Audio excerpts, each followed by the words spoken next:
everyone. My name is John from Let's Talk. And I'm Carmela from Salem, Cellar. And this is going to be a joint production between both of our channels. And we decided we wanted to talk about Leave the World Behind, which came out last week on Netflix. So you could stream this right now. It is directed by Sam Esmail, and it was actually produced by the production company headed by the Obamas. So this one stars Julia Roberts. Why am I trying to blank on his name? What's his name? Ethan Hawke. Yeah, Ethan Hawke. I wanted to say Eli, and I know that was wrong.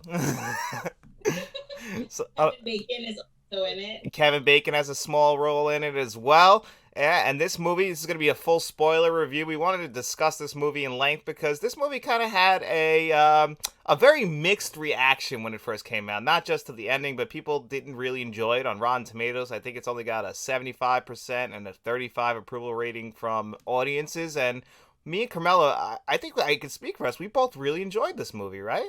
I loved it. I really, really loved it. Of course, there was some slow parts, and the ending was a little frustrating. But overall, I really enjoyed this film. I loved the cast and the message that they had.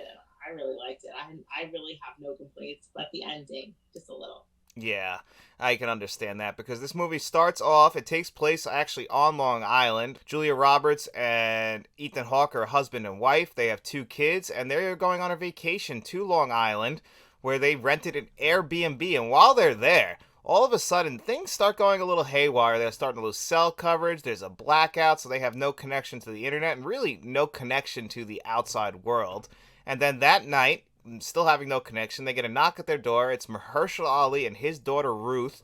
The two of them, they basically say, this is our house, and we're the one that's been renting you this Airbnb. Now, they're not able to confirm that because, again, they have no connection to the world or technology, but they kind of got to make do. And from that point on, what did you think? Did you trust them from right out of the gate? I did not trust them at all. I feel like I would have been more like Julia Roberts than Ethan Hawke. Something is happening, and I don't trust them. Ethan Hawke was like, "Hey, come in, let's discuss this." And Julia Roberts was like, "Where's your car? Like, who are you? Like, I don't trust them. Like, why are you here in the middle of the night? This makes no sense." Because you didn't want to climb some stairs. So I would have not trusted them, and I would have not let them in the home. Absolutely not. Like, not with my kids upstairs. No. No, I totally understand. I would be the Ethan Hawke character in this situation, just as kind of how I am. I'm very passive-aggressive, and my wife is Carmela's sister, so she would be exactly the same way in the sense that she would be very untrustworthy. Now, the movie is kind of trying to lead you in the sense that because the way Julia Roberts' character is, she's very stuck up. She looks like the world's kind of beat her down a little bit. She doesn't really trust these people, leading us to kind of believe that she's a little bit racist, and that's why she doesn't trust these people. But that's actually really not the case, right? No. Well, in the opening scene, you see her packing, and she's talking to her husband. He's waking up, Ethan Hawke, and she's like talking that she's like, hey, we're going on vacation. I just booked an Airbnb, and she's like, I'm looking out the window. I see all these people, and then but she ends the whole monologue with, I fucking hate people. I don't think she was racist. I don't think she was being racist towards, this father and daughter. I just think she just doesn't like people. I think she's seen a lot of bad stuff, and she doesn't trust people at all. But she kind of comes off like, I hate the term, but she kind of comes off like a Karen, if I kind of sum up her behavior in most of the movie. So it can come across as her maybe like not trusting these 2 people because they're black. Yeah, I think that's exactly what we kind of see that she's very stuck up before these moments with Mahershala Ali and her daughter start to happen. Actually, she kind of really reminded me of how Toni Collette's character in Hereditary was. I don't know if you got that same vibe. I did. I absolutely got that. Hereditary, some movie. But yeah, I absolutely got that vibe from her. Yeah, because it just didn't feel like the regular Julia Roberts performance. We haven't really seen too much Julia Roberts lately. This is like one of the first times in a long time that I've seen her. But we didn't get to see that flashy Julia Roberts that we're used to, except for that one scene in the middle of the movie where Mahershala Ali and Julia Roberts, they start to bond their characters at the same time that Ethan Hawke and Ruth are bonding outside. They kind of separated everybody a little bit. And then they have a scene where they start dancing to Next Too Close.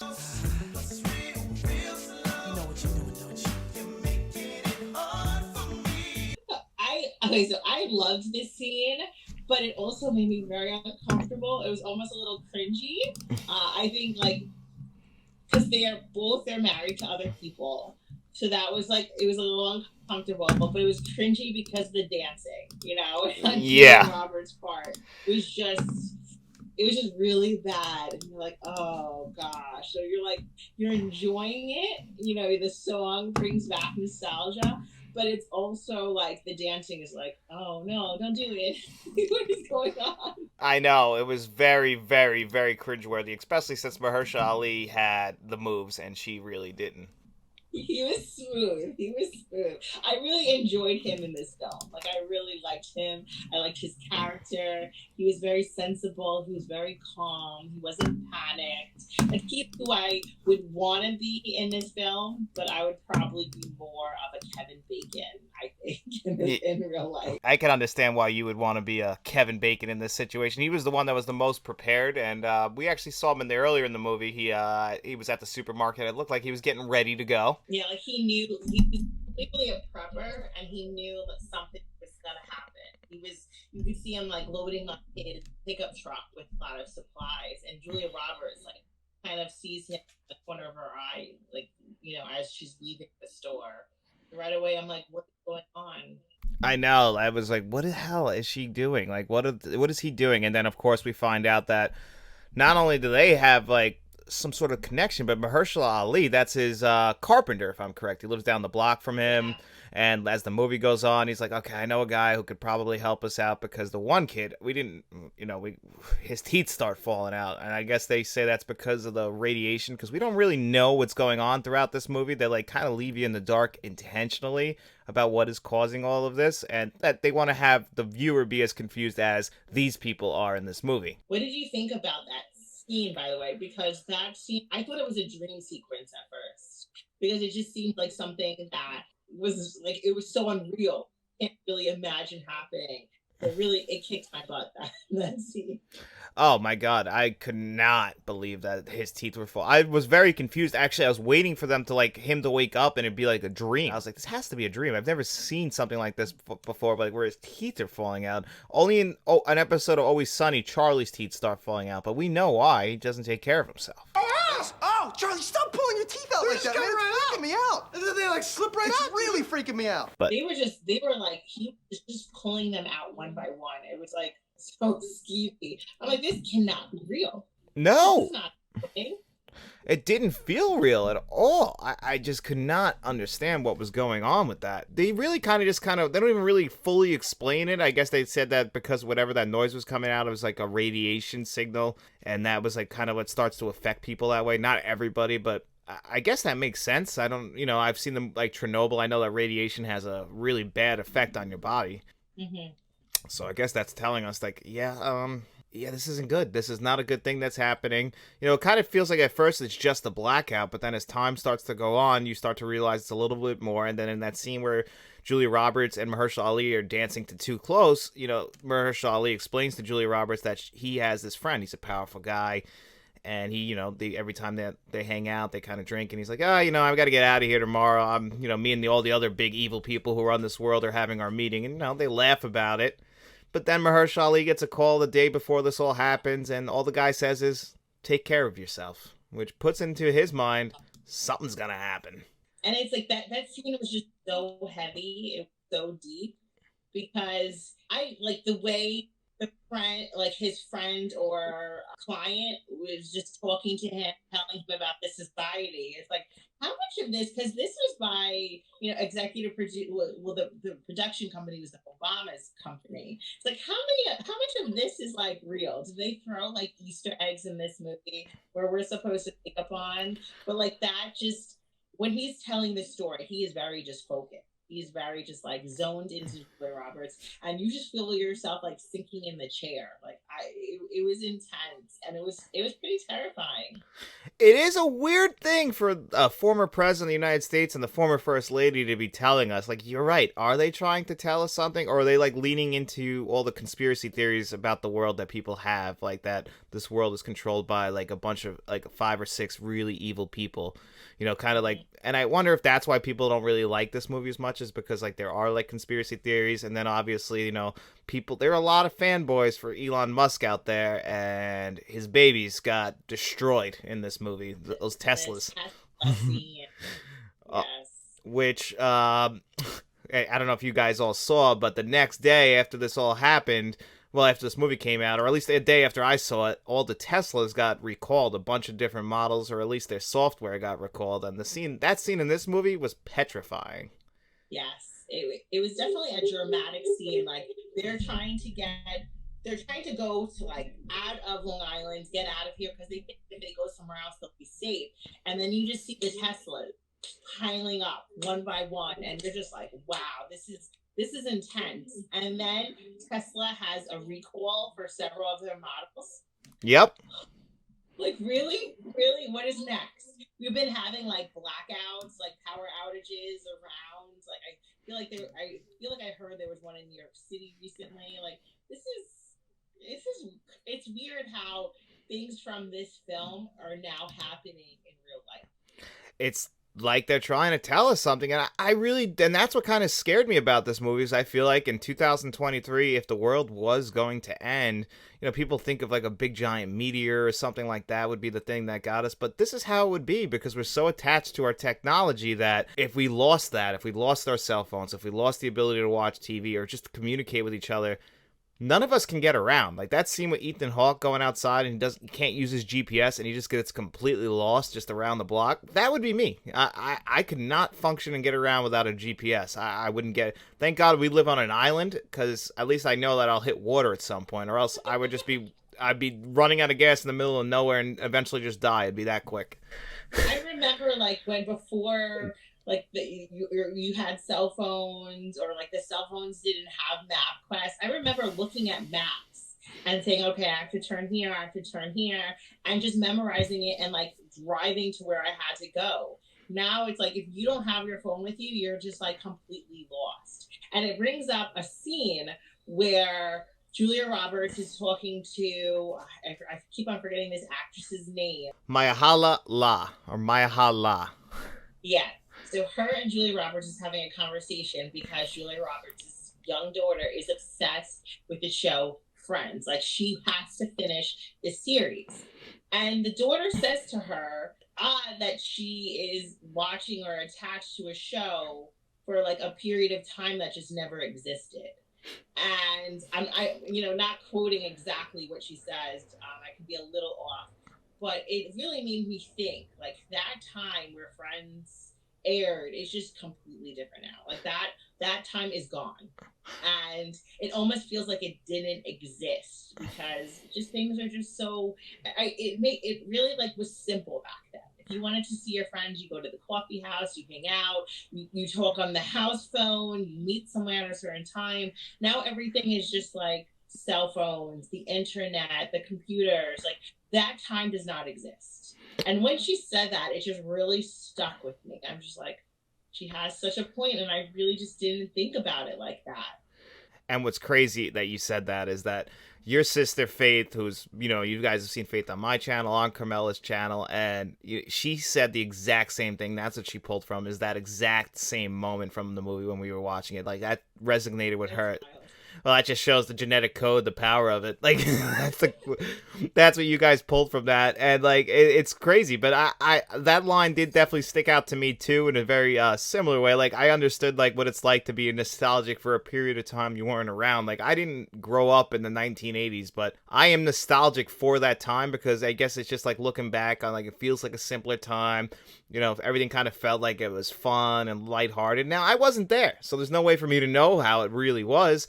But it's still, like, you kind of have, like, a connection to something. I guess it's just, like, that simplicity and, like, looking back on something that, in the world we live in, like you said, like, with cell phones, and it's just, our world is, that's it now, and it's just turned us into very different people than, like, in the era of Friends. Like, yeah, they just went downstairs and had a cup of coffee and talked with each other. Not a cell phone in sight. Now, you know, you're sitting there talking, but we got our cell phones, like, right there. Like I was born in the 80s. So I really grew up in the 90s, and I remember being in high school and getting like our first computer and AOL chat rooms. And that's when stuff really like started to change. Like I had a cell phone, I had a beeper, that's how old I am. But I had a cell phone and I would play like legit play Snake on my phone. Like now I could do everything on my phone. Like I make doctor's appointments, I like, everything I need to do is done on my phone. So it's just so wild to me because I'm so appreciative that I got to experience both times.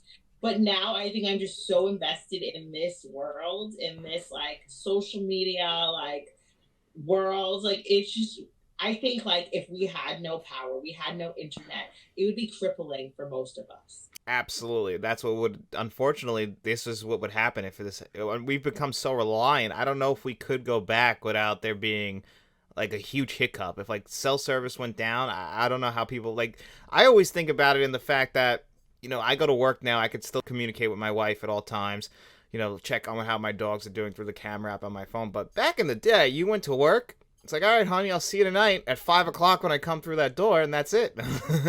Yeah. Yeah. Not anymore. No, and this movie just definitely shows the big change that we've gone through and what exactly can happen if we aren't careful, I guess. Like, that's really what they're trying to show us. And one big thing we got to talk about is the ending, because that seems to be a real bad hiccup for a lot of people. And I get that's the last thing you leave the movie thinking about. Now, I was warned ahead of time that I wasn't going to like the ending, so I was prepping myself. So when the ending did come up, I wasn't like disappointed, but I'm curious, how did you feel about it? Now, I had no idea about this movie beforehand. Like when I watched it like pretty early on when it came on Netflix. Nobody talked to me about it. So I came into it completely blind. So I didn't know the ending was going to be that ending. So I was frustrated just because I kind of like, unless I'm getting more movies, I like the ending to wrap everything up. Let me know, remind me of what's going on, let me know what's going to happen next, and then let's call it a day. This you kind of have to assume that all groups came together and they're going to survive now in this bunker. But when she put on the Friends last episode, I was happy for her because she finally got her episode, but I was also like, are you kidding me right now? Like, no, like give me an end credit scene, give me like a mid credit scene, give me something. I was frustrated. No, I was frustrated. I totally understand that. I felt like I was seen, though, as a person because, you know what? They had physical media in that bunker, and that's how they're able to actually watch all of that. So I'm like, okay, that's it. I was right in collecting all these movies and putting me and my wife and my entire family in financial ruin. I'm like, I made the right decision. Right, yes. You win. In this scenario, at the end of the girls, you win. I don't. I have like most of my stuff I get like digital codes and it's all streaming. So I'd be screwed and everything would be lost. But like it makes you rethink. Like maybe I should start collecting physical media. Right? I mean, for once, in a one-time situation, I told somebody that at work the next day, and they're like, but what if there's no power? I'm like, don't poke holes in it yet. Let's wait. But yeah, I can understand why people were disappointed by that. I get it. I think that they just didn't want to resolve everything because they wanted to leave us as confused as all of the characters were. So that was just my best guess, is that they don't know exactly what caused all this. They're just going to be heading to the bunker, and that's where they're going to stay. They don't really have a definite answer because there's no connection to the outside world other than where everybody is. And we see what New York City looks like. So yeah, it's pretty good that they got out of there. Because the cities would be like the first places to fall just because the amount of chaos and how close everybody is. Everybody's just on top of each other. Mm-hmm. So like everybody's going to try to take other people's stuff. They're going to get, even though it's been 2 days, everybody's acting like it's been months or years. It's just everybody, like it's like survival of the fittest pretty much. Mm-hmm. But yeah, you don't want to be in a city. No. So, I mean, definitely turned me off of cities. That scene with the barn with Julia Roberts when she's in there with that scene where they kind of like they start hearing like the deer running by or the banging and they kind of like flip the barn. You know, the way it's shot was very similar to an M. Night Shyamalan movie. Like, that's what it reminded me at that moment, and I loved it. Yeah, you're 100% right. I didn't even think about that. That it does have an M. Night Shyamalan feel to it, like with the camera work, and especially like earlier in this year with Knock at the Cabin coming out. Like it felt similar to that, and then like we were just talking about, we got Civil War coming out next year. There are really a lot of apocalypse movies coming out, really trying to tell us something about the world. I feel like They're trying to prepare us, tell us to prep. Yeah, well, I can tell you one thing. If we do have an apocalypse, I don't think I'm making it very long. So That's good. I feel like I'm Ethan Hawke in this situation. I'm going to be really nice to people, but I'm not going to be able to get around on my own. I'm going to need someone else to help me, someone stronger. I'm going to need a Mahershala Ali character around me. Or a Kevin Bacon character. Kevin Bacon character. That would be really nice. I don't know anybody like that in my life, though, who's that prepared for anything, so. No. I want to start prepping, though. Like, not to, like, the neck, like, a crazy, insane level, but just to have, like, the basics. God forbid, you know, because I have small kids, so I don't really, I can't just kind of like, it's just me that I'm worrying about. I have to worry about them too. So I'm kind of like thinking now of like, every time I go to like the supermarket or Home Depot or the dollar store, grab something, you know, grab some matches, some lighters, some flashlights, you know, like candles, just to kind of prepare. God forbid we lose power, even that. Just be a little bit prepped, because we're not like these rich people who are going to have bunkers bigger than our houses out there that they can survive with. They'll live in luxury while the rest of us are gone. They'll still have bigger houses than we ever had. Like Mark Zuckerberg. I don't know if you've heard this story, but he literally just came out. I saw like a thing on TikTok, and he was building like an underground bunker in Hawaii. And this thing is like 5,000 square feet. It was like 0.03% of his income or his net worth it cost to do this. So I'm thinking to myself, how many of these does he have? If it's just such a minute amount it took for him to build this, how many does he have like across the world, like all, you know, everywhere, not just Hawaii, all over, preparing for something. Exactly. And it makes you think, because if the world does that, they'll be fine. They'll be the people to repopulate it, while the rest of us, you know, we got to hope for the best. They'll be prepped, ready to go, and that's what money buys you. Unfortunately, it buys you that safety. Yeah, unfortunately, that's the world we live in. Yeah, it is unfortunate. But I think we covered all our grounds on this one. What would you give this film a score on a 1 to 10? I would give it a 7.5. I really enjoyed this movie. It had a good flow. The only hiccup to me was the ending, but I understand the ending. It was just my personal preference. I just wanted a little bit more. But overall, I really did love this film, and I plan on watching it again. I'm right there with you. I would give it a 7.5 out of 10. That was exactly what I was leaning towards also. You know, not a perfect film. It's got some flaws, but I also think it moves along great. I think it has a great score to it. It's shot very well. Great acting. You know, there's some stuff maybe like, okay, I could see them like people getting upset with them like maybe beating a message over their head, but I like what they're trying to tell us, so it doesn't really bother me that much, but I understand why people would get upset. But again, I will be rewatching this also, definitely. As they give the information, it's just like it's satisfying me throughout this movie. It's just enough to keep me hanging on wanting more. It was really done well. I agree. So, yep, this is going to be our first of a series of videos that we will be doing. And if you guys like this video, make sure you guys like and subscribe to my channel, Let's Talk Entertainment Media, and Carmela's channel, Salem, Cellar. So make sure you guys like, share, and subscribe. And then, you know, tell all your friends. And we will be seeing you around. I'll be right back.